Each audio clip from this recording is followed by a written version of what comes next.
Hey guys, and welcome back to another installment of the PH Journals podcast. If you guys can hear that digging in the background, trust me, it doesn't happen all the time. It is officially 8 o'clock here in South Africa, and for some reason, I don't think it's ever worked in the past, say, 15 years. The town hall bell is busy going absolutely apeshit. So, yeah, if you guys hear that in the background, I do apologize. It should be switching off soon in a couple of minutes. I didn't even know we had a thing like that.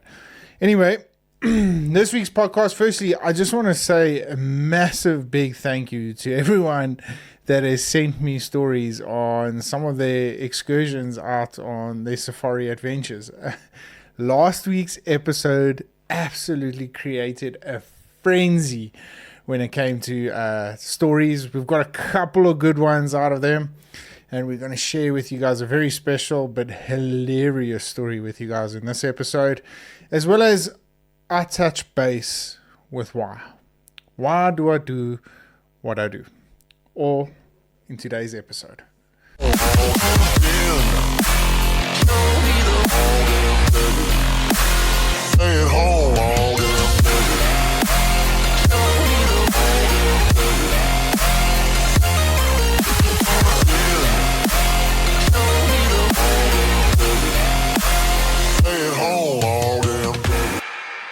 So guys, like mentioned before, we got a jam-packed show.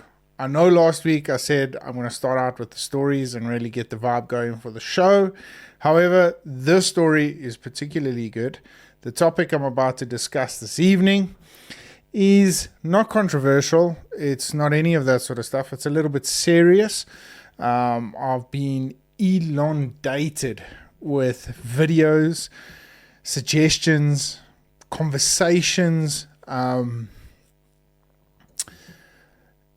guys seeking advice, opinions. This has been going on now for a couple of weeks. I've had it in the past before, but I think it's a very special topic to touch. I've touched on it on the podcast, a couple of episodes, I think I've done maybe about 2 or 3. But a very important thing happened. I must be going back about a month ago, probably on my 3rd or 4th episode this year. And a lot of guys got quite upset with me because obviously with the way my podcast is structured, it's an individual, it's a solo podcast, and every now and then we have guests that join us on the show. And my guests are pretty well informed, have different opinions to what I have. And it's a lot of fun. We go back and forth. And part of the reason why I give my solo episodes is to share some of my experiences I have in the hunting industry. Not to say that what I do and what I say is 100% correct, but it's there to be utilized as advice when coming out on your first safari adventure, or whether you're a professional hunter trying to make a living out of this industry that has given me so much. Learn from some of the mistakes that I've made, because I'm very open and honest on my podcast as it goes along. And but a question was asked. The question was asked to me is, why do I do what I do? Because I don't think the guy. Look, I think it had a lot of negative connotation to it. He was trying to fish for a little bit of a reaction and all that sort of stuff. He was a previous client of mine from a couple of years ago, and obviously there's a little bit of bitterness there, but nothing taken too personally. I read the message. I responded in a polite and kind manner. I said, well, look, if this is not your cup of tea, well then please, by all means, I really don't mind if you don't listen to it, but I really have a lot of fun doing it. I don't do this for any financial gain. I don't do this for any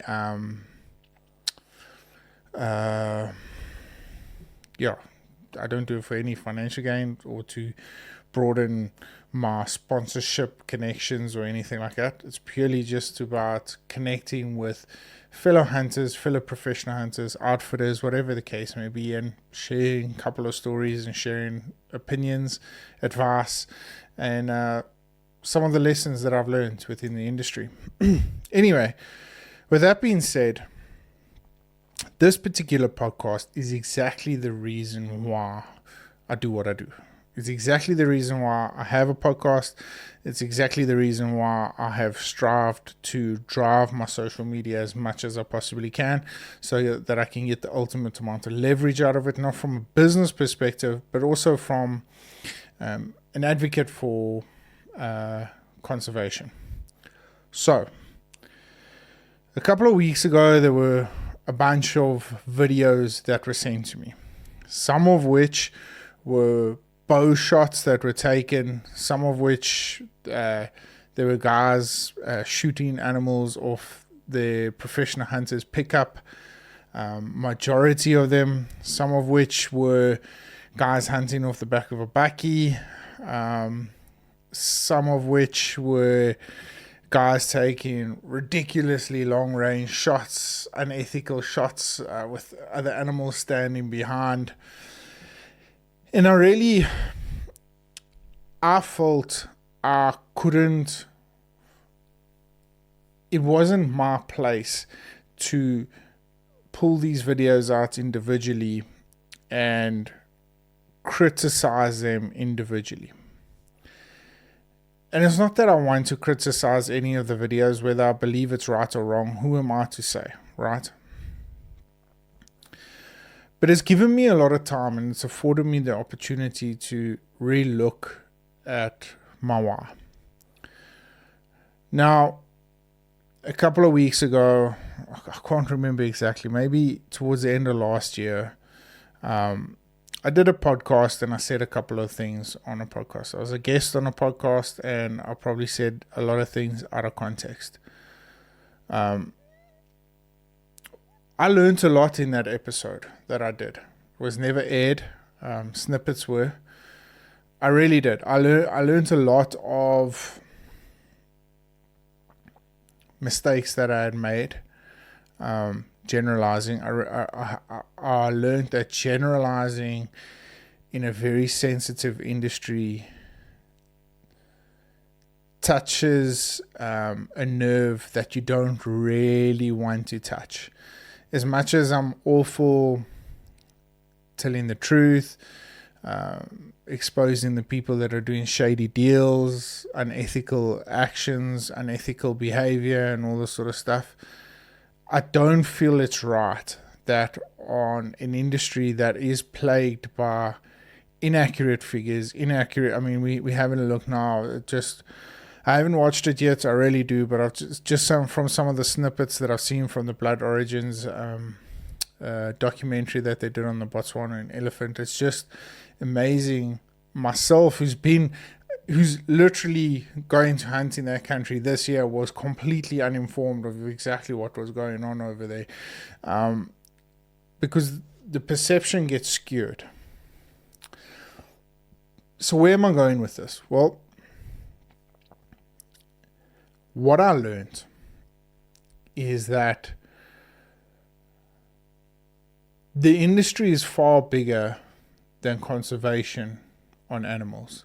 There's livelihoods, there's careers, there's businesses, there's individuals that have put their heart and soul into this. With every industry, with any industry for that matter, there are always going to be people that are going to push the boundary as far as ethics, moral correction, and all that sort of stuff. I've realized that. What I found is when you have some sort of traction on social media, whether it be podcasting, Instagram, or whatever, and I'm not saying that I do, but on that particular episode that I did, there was quite a bit of traction behind it, the way they promoted it and all that sort of stuff.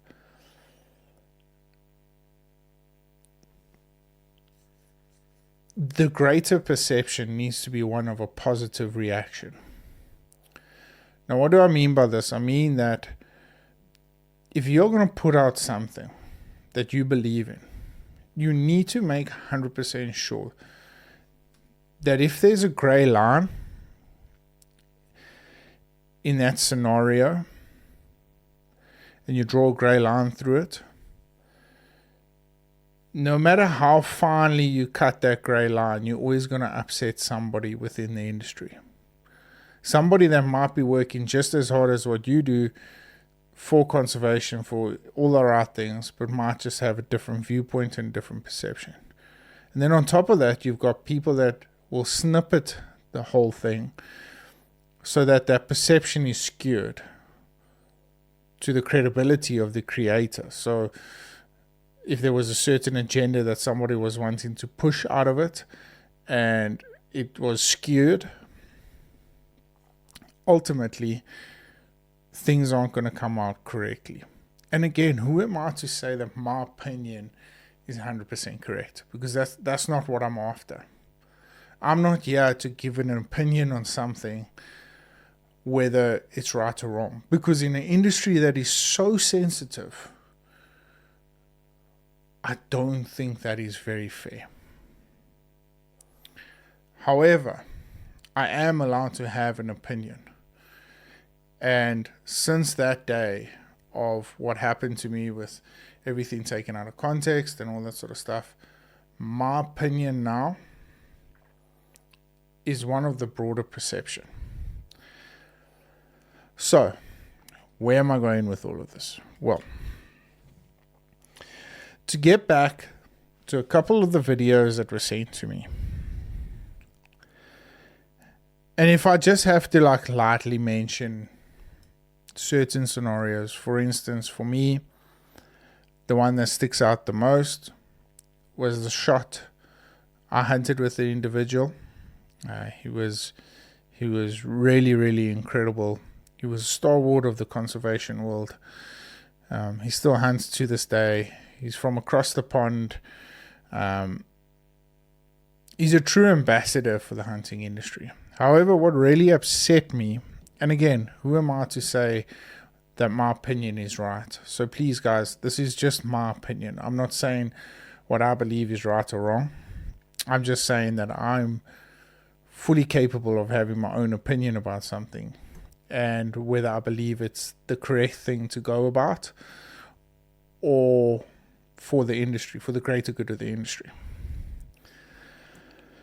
So what happened is they came up onto a herd of animals or target species that they were after, and the professional hunter, enthusiastic about the scenario, jumps out, sets, in this case, client, TV personality, whatever you want to call him, sets him up on the bonnet. He's an extremely good shot. When I hunted with him, we shot a wildebeest at well over 400 yards. Impeccable shooting, just slapped it down, didn't even move an inch. He really, the quality of shooting that he pulls off is absolutely outstanding.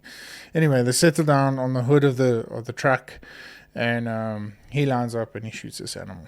And the excitement blows over. The tracker's on the back of the bakkie, and the camera pans to the trackers, and the camera pans to this whole scenario that unfolds. Now, that particular episode has got well over 100,000 views. I don't know what the stats are, although the percentage of those views are guys that have never hunted South Africa, or guys that wish they would have hunted South Africa.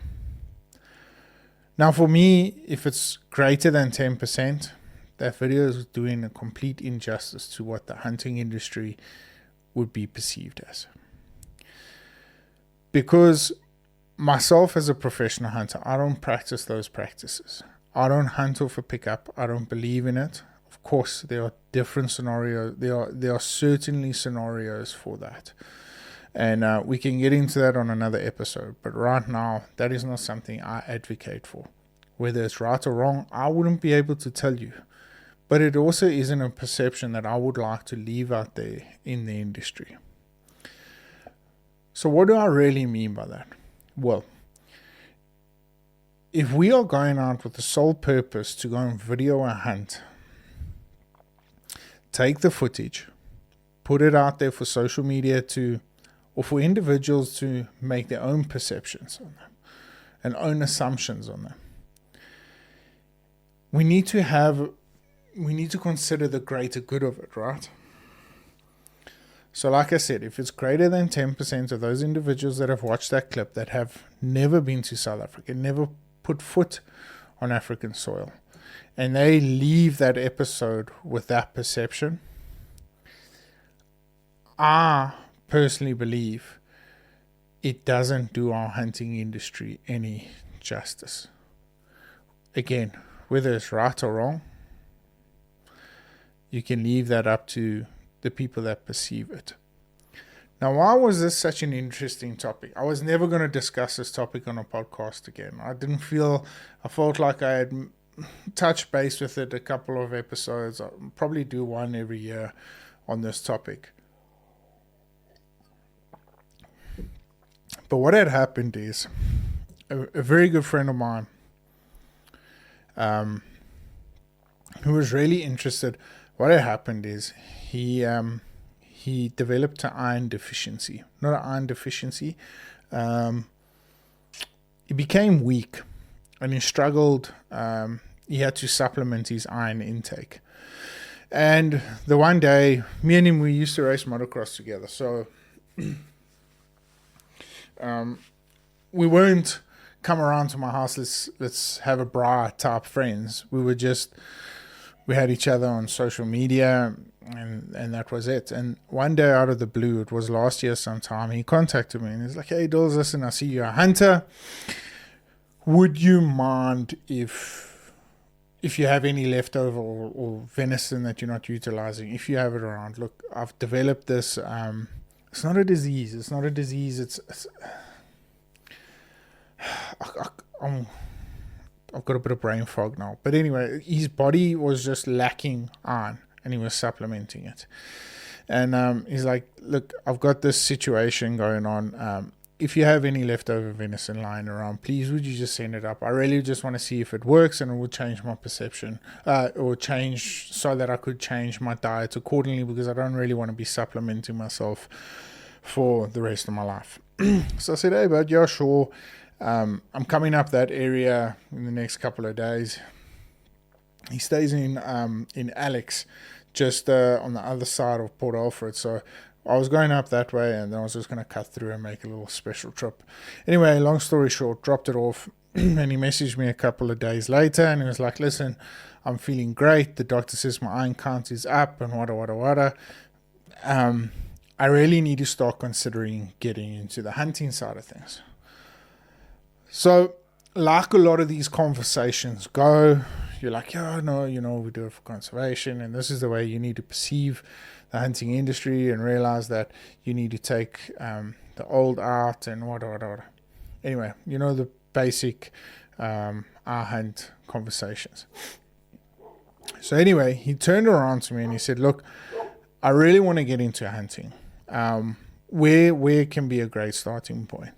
So I said, "Well, here's a couple of my episodes on YouTube. Go along and watch them and see if it's something that you would really consider." And particularly one of the ones that I really wanted him to watch was the fall rhubarb hunt, because I felt the way we did that episode was really there were a lot of thought processes behind it. I wanted to camp out in the bush, and I really wanted to have the full-blown experience around it. Anyway, of course, don't hear from him for a couple of weeks, months, whatever it may be. And literally 2 weeks ago, pops up on my DMs and he's like, "Hey, Dills, listen, I got myself a rifle. I've just bought myself a bow. Been watching a lot of YouTube stuff. I hunted a springback in the Karoo at my father-in-law's place," and sent me a couple of photos, and he was ever so stoked. He's like, "But I've got really one question I would like to ask you. Well, I would like to show you." And he sends me this video of this individual. And I'm like, "Yeah, that's, I know how things operate that side. I hunted on that farm for a couple of years. I hunted with the individual. Look, not all hunts are like that." And he said something to me that stuck. And I when I heard it, I kind of reminisced about the bad mistake that I made when I generalized. He said to me, if that was ever a poster episode for your guys' industry, it wasn't a good one. And I was like, "What do you mean by that?" And he said, "Well, we always under the impression, I was always under the impression that you guys worked really hard for your meat, and that hunting wasn't so much a sport but more about a livelihood and primal instincts and all these sort of things. And he dived really well into it. And I was like, shit, but you know what? I can completely see the point you are coming from. But you need to realize that is not everyday scenario. And that is not a large part of the hunting industry in South Africa. Yes, of course, South Africa is world renowned for bakkie jagters and guys, biltong hunters and all this sort of stuff on the back of the pickup, cold winter's morning, drinking beers and brandy and all that sort of stuff. Yes, 100%. But a large majority of the hunting industry in South Africa does things very ethically and well-rounded and well looked after and all these sort of things. And we can brag about it. We can brag about the numbers we've preserved. We can brag about our conservation efforts because it's a success story. It really is a hugely success story. Yes, there's a lot of things we can do better, but for the majority of it, we have run an extremely successful conservation program. Whether hunting off the back of a pickup is correct or not, who are we to say what is right and what is not? So that was my pitch to him. I was like, don't always look at things from a negative perception, and have a look at the stats, see what we've done, and see how well we've done it. If that is not your cup of tea, we are very, very fortunate to be in a position that you don't have to hunt that way. Because friends of mine go out on the back of a pickup, drink beer all day, and shoot animals, I'm not going to judge them for that. Is that something I'm going to go and do? No, it's not something I'm going to go do. I don't believe in it. I don't feel it's the right way. Will I be a part of that hunt? Probably not either. I'll be back at the camp waiting for them to get back after a successful day of hunting and whatever. But that is not my cup of tea. The conversations afterwards, yeah, sure, 100%. But as far as my morals and my ethics are concerned, that is not something I want to be doing. I don't feel it engages a primal instinct. I don't feel it's fair chase. I don't feel it's respectable to that animal. But that's my personal opinion. And again, who am I to say whether that's right or wrong? No one can say that. No one can say that those habits, or not skills, but those habits, those ethics of hunting are right or wrong. No one can say that. Because in the broader scheme of things, hunting in South Africa is a massively, hugely successful conservation project. It really is. If you look at the numbers, it's extremely successful.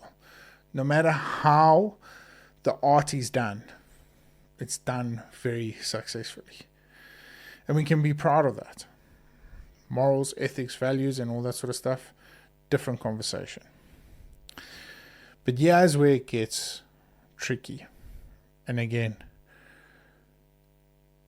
if you are going to go out there and prepare and fully commit to putting out content on a hunt of any magnitude, of any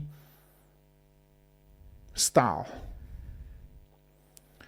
understand that you have got a responsibility to project for myself, for fellow hunters out there, ethics, morals, and values correctly. Because like Carl van Zyl said in one of the podcasts I did with him, we are not trying to convert the people that are hunters already. Those guys are going to watch our stuff regardless. Watch it, and if they don't like it, they'll flick to the next one, they'll go to the next creator, they'll go and watch their stuff. If they don't like that, they'll go to the next one. But they are hunters already. They understand the blood, they understand the guts, They understand gut shots and all that stuff that goes on. It's the guys that are sitting on the fence, pretty much like that friend of mine, that we need to be considerate about. Now, I'm not saying we are going to want to convert those guys to become hunters and become those people that enjoy the blood and all that sort of stuff. No. But we need to make it friendly for them to be able to watch, deep dive, and understand what this is all about. If you're a creator that's all about kill shots and blood and guts and all that sort of stuff, that's fine.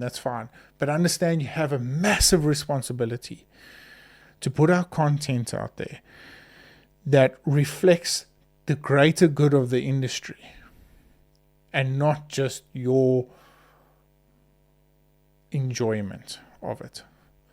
And if you don't have empathy, care, and consideration for your fellow hunter out there, that's where the gray line is really drawn, because you need to have that empathy. You need to have that consideration, because like I witnessed when I made those mistakes of generalizing, livelihoods, family, jobs, a lot of things are on the line. And this industry is so finicky, it can be taken away from us at a drop of a hat. And one of the conversations I had, and I'm hoping to get him on the podcast, I'm not going to mention any names now, I don't feel it's right, because I like playing devil's advocate in this situation. But a massively controversial conversations were had about a recent bow hunting adventure. Majority of us have all watched the clips or videos. I've watched the videos. And I had a chat to the individual that was filming this. And he told me his whole thought process and behind it and all that sort of stuff. And this one was a very different perception I had on it. And while I might not agree with a lot of the shots that were taken, or a lot of the shots that he aired on YouTube and across other media platforms and all that sort of stuff, I feel there was a great opportunity for us as fellow hunters to open up the conversation pool and talk about what actually went on in those videos. Ethical shots taken, ethical footage taken. Where's that line drawn after the shot? And skill and technique. A lot of the shots taken on that hunt, I would never be able to take as a hunter.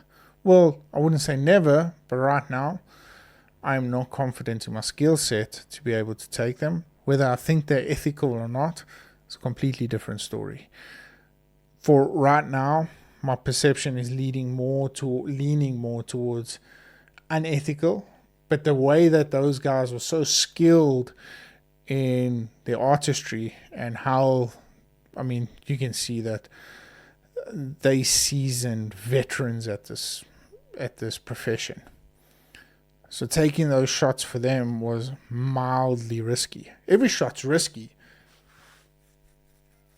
but it's the ethical and mildly risky shots that are the ones that are safer to take, if I can say it that way. But yeah, so guys, when I was asked the question, why do I do this? And this is it. This is exactly the point, is to have these conversations, to open up these perceptions and open up these responsibilities we have as hunters. Because one thing I learned is when I started making content and putting content out there, especially on my hunting adventures, I realized very, very quickly that although I love doing it for myself and what I feel fit for those particular episodes, and how they were going to make it special, because I'm all about experience, I need to consider on everything I put out there, I need to consider my fellow hunters. Because like I said, with an industry that is so finicky and so fragile, in the heat of so many moments, it can all be taken away from us. We've seen that with COVID. We've struggled through that. We've seen that with Cecil the Lion. We've seen that with many, many other activities. And I don't want us to ever get to a position where our industry gets flagged for unethical behaviors because of a couple of guys representing us out there with things that shouldn't have. Such a slippery slope to go down, but representing us out there with unethical behavior. And we need to be very, very conscious about what we do and what we put out there, especially on social media. Seasoned hunters know what goes on behind the scenes. We know that blood and guts and all that sort of stuff is all part of the hunting experience. Sometimes things aren't as beautiful and pretty as what they deem to be on TV. But right now, we're not in a position where we can air that and think that it's going to leave a positive, lasting impression for guys that aren't seasoned hunters. So we need to keep that in mind. We need to have that empathy and that consideration for our fellow hunters, our fellow outfitters, trackers. There's livelihoods on the line here. It's not just about clicks, views, and likes. It's not about that. It's about representing our industry in the best possible way we possibly can. I learned a hard lesson. I'm sure there's a lot of guys out there that have learned a hard lesson, but the important thing to take away from that is not to be arrogant and go out there and misuse or misrepresent your industry because of your arrogance and because you don't want to back down. The best thing is to be humble, accept what you had said, did, or aired wasn't quite the respectable way of going about things. Learn from your mistakes, better yourself, become more ethical, become more empathetic and considerate to your fellow outdoorsmen and hunters, more importantly. And hopefully that leaves a much more lasting impact on the greater community of the hunting space. So guys, waffled on something that I'm very, very passionate about.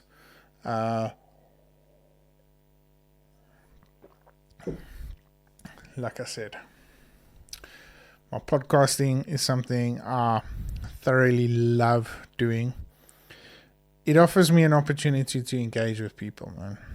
Talking about engagement, I still need to find a segment for this part of the podcast, the story side. And once again, guys, thank you so much to everyone that sent me some really hilarious moments out in the bush.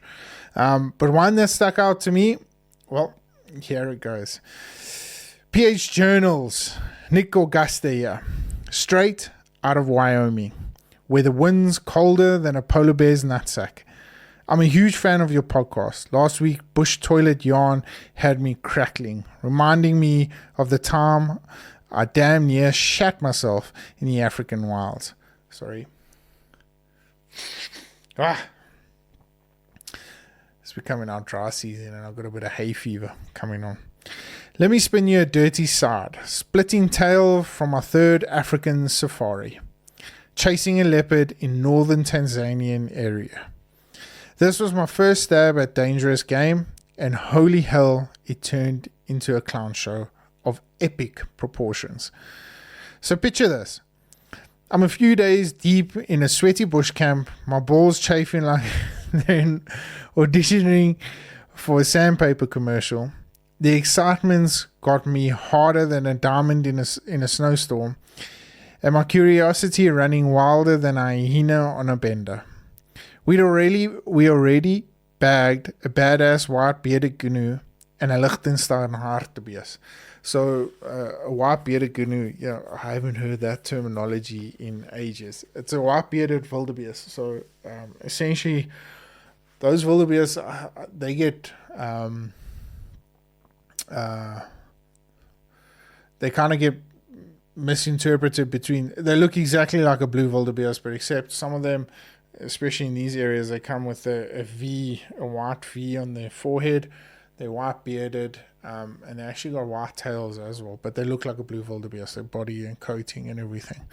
And then the Liechtenstein hartebeest is a bit of a creamy colored hartebeest, and the horns are completely different shape. So, yeah, for those of you that don't know, both really good animals, like supermodels of the antelope world. Next up, we're after some gazelles to use as leopard bait. The Thompson's gazelle, to be more specific. Because apparently cats love a good carcass buffet. The plan, nab the gazelles, then haul ass to the spot where the leopards are already drooling over or eaten, set up bait piles. Easy, right? Wrong. Day 2 rolls around and these gazelles are dodging us like we're trying to serve them divorce papers. My PH, Jaco Skols, is pissed. His face redder than a baboon's ass. He's muttering Afrikaans curses under his breath, probably calling me a cack-handed yank, a cock-handed yank, or some shit. Then out of nowhere, he hatches a plan so batshit insane, it's gotta be genius. Our camp's crawling with Messiah dudes, cattle herders, anti-poaching badasses. The whole crew is here, all draped in those vibrant red blankets that scream, I'm too sexy for the savannah. Jaco's big idea? Wrap me and him in these Messiah blankets, creep within 200 yards of the gazelle, and pop one like we're a sneaky ass assassin in Toronto flick. I'm thinking, hell yeah, let's go for it. So at the crack of dawn, we spot the same herd that's been blue balling us for 2 days. Jaco hands me a red blanket that smells like it's been used to wipe down a buffalo's taint. The African sun's already roasting my pale Wyoming hide, but I'm game. Now here's where shit really gets dumb. The night before, Jaco told me to dress like the Messiah. In my infinite wisdom, I took that to mean stripped down to nothing but the essentials. As we arrived that morning, Jaco threw me the blanket, and before I knew it, we started stalking. Me flapping around in this blanket like a deranged Superman. The sun turning my ass cheeks into a pair of overcooked hotcakes. Miraculously, the plan works. We creep to the magic 200-yard mark, and Jaco throws out the shooting sticks. I whip my rifle out from under my cape, like I'm flashing the savannah. Settle in and squeeze the trigger. Crack. The shot feels like money. Center mass. Gazelle down. I'm ready for high fives and a cold beer. But instead of cheers, I hear giggles, then full-on piss your pants laughter. Jaco and the game warden are rolling in the dirt, clutching their sides like they just saw the funniest shit in their lives. The trackers back at the truck are crackling so hard they're wheezing, pointing at me like I'm the punchline to a dirty joke. I'm standing there confused as hell until I realize what's got them in stitches. My blanket slipped, and there I am, pasty white dumbass in the middle of the Tanzanian savannah, rifle in hand, sporting nothing but a pair of saggy tighty whities and a farmer's tan that screams I forgot sunscreen. The gazelles probably didn't even run because they thought they were too busy laughing. They were too busy laughing, sorry. Even the damn birds in the trees are chirping like they're roasting me on X. Jaco, barely able to breathe, gasps, mate, you look like a sunburnt albino zebra trying to hump a rifle. The warden's got tears streaming down his face, and one of the trackers yells something in Swahili. that I'm pretty sure translates to nice dick, Casper.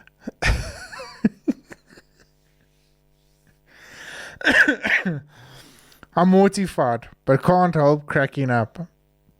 Imagine the image burned into the savannah's memory. Me half naked, rifle on the sticks, looking like I'm auditioning for a redneck remake of The Lion King.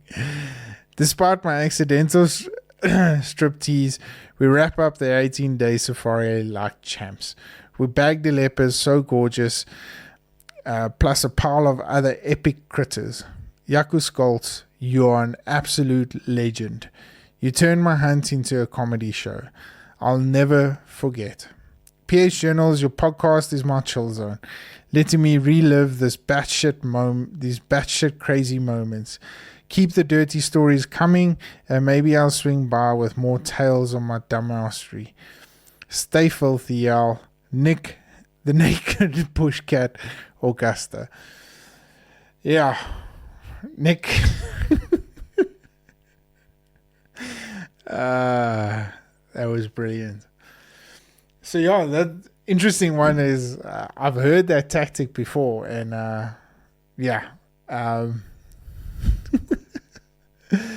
jeez, brilliant, absolutely brilliant.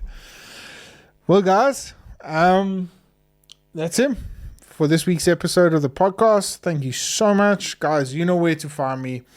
If you got more stories like this, or if you want to share your opinion on this week's episode, please head along to any of my socials. Drop me a DM, and I will definitely read them all. We've got a couple of pretty cool guests lined up. I'm hoping that the time zone different plays ball with me, and in the next couple of days we get he or she on the podcast, and release that episode coming soon. Like always, if you enjoyed this episode, please, guys, drop a thumbs up. If you enjoyed it, comment down below. Every little bit counts towards the algorithm, and you guys know how this whole social media thing works. The more views, the more likes, the more comments we get, the better it does, and the more I get to do this. So something I really, really enjoy doing.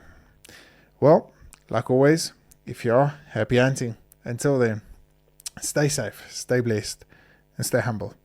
We'll catch up with you guys soon.